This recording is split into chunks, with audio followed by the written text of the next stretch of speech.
If you are working with any Apple numbers, then generally the number of rows or columns is limited. It's not giving you like unlimited number of rows or columns like Microsoft Excel.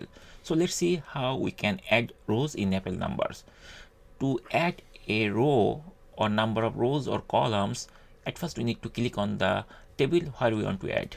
I'm going to add rows here or columns here. So I'm going to click here and the table window will be visible. You'll find a circle is there. We can drag it so that we can easily see the details.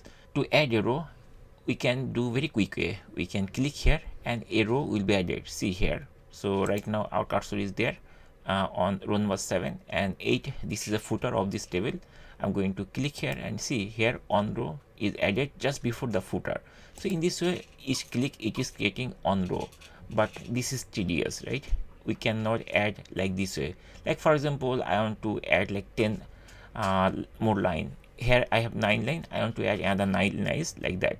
So we have to click 9 times, right? So this is tedious. So what is the other solution? The other solution is we just need to select this number of lines we want to add. After the selection, we just need to right click and then we have to choose on the option add rows above, add rows below.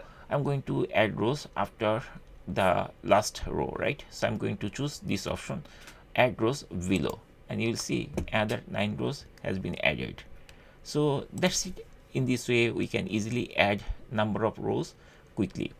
We can also add the columns same way. Suppose I want to add 3 columns after here. So what we need to do, we just need to add like select this 3 column and right click, and we have the option like add columns before and after. I'm going to add columns after this 3 columns. So I'm going to choose add columns after, and here you will see another 3 columns has been added, and that's it.